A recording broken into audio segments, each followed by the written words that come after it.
here we are. This is Sex Love Psychedelics, and I'm your host, Dr. Kat.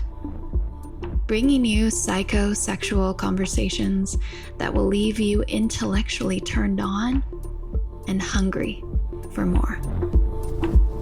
So, to start out the conversation, I think I want to start with, how are we defining what the difference between perimenopause and menopause? Like, how does somebody know that that's what they're stepping into? Oh, that's a great question. And one of the reasons so the book Menopause Bootcamp came from out of my experiences running an in-person program that I named Menopause Bootcamp, because people had no idea about even just the terminology. That was Yeah. one of the main reasons I did it, to sort of fill an educational and knowledge gap. And I understood that if we didn't speak the same language, then how are we going to communicate and, assist one another?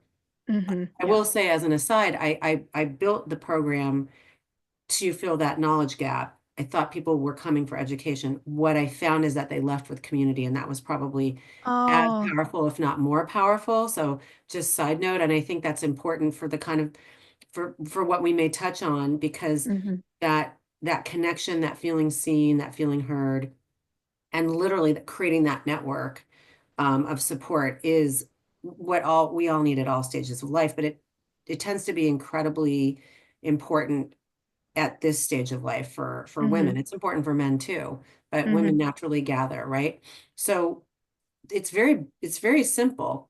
Perimenopause is very fuzzy, and I think the term menopause is used interchangeably with perimenopause. So frequently people are using the term menopause to really denote the menopausal transition, and Mm. that's fine. Menopause itself is actually one day. Menopause is the day that you reach 12 consecutive months with no menstrual cycle, no bleeding, for no other medical reason, chemotherapy, surgery, an IUD, some other, thyroid problem, between the ages of 45 and 55. So it's the normal pre-programmed event is menopause, that one day. And then the rest of your life is postmenopause. Some people want to talk about, we should call it this, we should call it that, and that's fine. I just, in terms of people level setting and understanding what these things mean. And Mm-hmm. the ovaries are pre-programmed to stop working in that way. Mm-hmm. It's really important, Kat, for people to remember.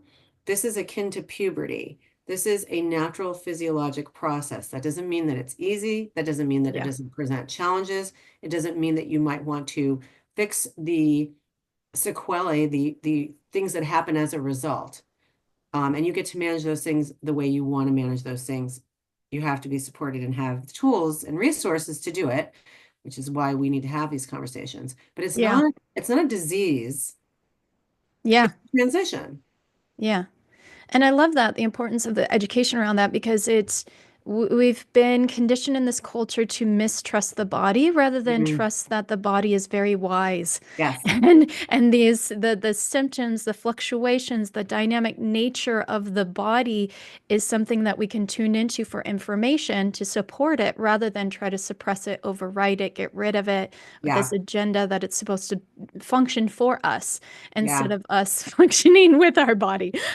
No, but it's very interesting. So the other thing that we want to talk about is, what is perimenopause, because it is the Hmm. fuzzy years leading up to that menopausal transition. And Yeah. depending on what literature you read, 4 to 10 years, right? Yeah. So women may be experiencing changes where they have a hard time tapping into their body because things are so unpredictable and chaotic. So my friend Hmm. and colleague Mary Claire Haver calls it the zone of chaos, and I say that the most the major characteristic of perimenopause is unpredictability. There is a phenomenon called not feeling like myself. It's been Mm. written about in medical journals.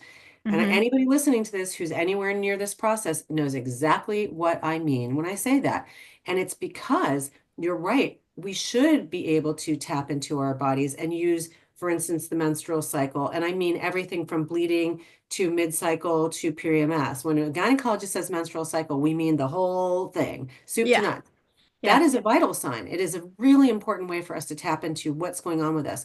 Well, when you kind of know, this is how I feel when I bleed, this is how I feel when I stop bleeding, this is how I feel when I ovulate, this is how I feel, and now none of it makes sense anymore. It's we were just talking about dysregulation. It is Yeah. completely dysregulating, and people become very perturbed, Yeah. and they don't know who they are because we spend such an enormous part of our lives, decades, identifying with who we are during our cycle. For those of us who have a cycle, right? Some people are on the pill or do other things, right? But for those of us who have a cycle, we kind of, this is who I am. And that's very, very disconcerting. And there's a lot of loss and grief associated with this period of time because it's not who you are anymore. So who are you? I mean, I love the philosophical aspects of this, so please forgive me, but there is a conversation about this, like return to the more childlike state, like who you Oh, were interesting. before menstruation and hormonal fluctuations. And for a lot of people, that's very comforting because I think culturally there's so much associated with our cycle, suppressing our cycle, trying to capitalize on our cycle, trying to get pregnant, trying not to get pregnant, being sexual, being sexualized, all this stuff. And when you have this amazing return to just like who you are, just as like a human with a soul on the planet, it's really, really interesting. And I think looking forward to that may be beneficial for people, understanding that it's like, again, it's a transition. Transitions are really hard. Yeah. Transitions are Yeah. hard.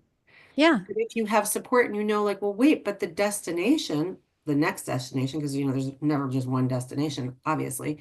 The next destination on that journey is something that might be quite beautiful. Not bad. Especially as women, we are acculturated to fear aging. It's really wrong-headed because we're moving into a time of wisdom. There's a lot of research on this in the brain too. Yeah.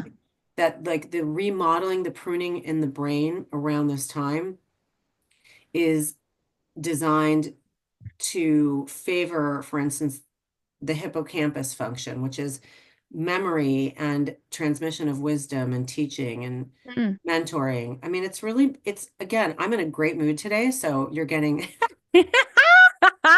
you're getting positive Crohn, Suzanne. I mean, I'm 59, I'm postmenopausal, and I am thriving. Yeah. Well, that was fun. Thanks for tuning in, lovers. And if you want to experience more ecstasy and sexual liberation, head over to sexlovepsychedelics.com and learn about how you can join me for any one of my online or live events. And while you're there, grab my free guide on sex and psychedelics. Remember, this podcast is for entertainment and educational purposes only. Please contact your healthcare provider and local law before pursuing any of the products or psychedelics discussed. And one final note here. I make this show specifically for you. If you're loving the show, then be sure to leave me a review in iTunes or Spotify to let me know. Happy to be here and happy to serve. I'll see you next time on Sex, Love, Psychedelics.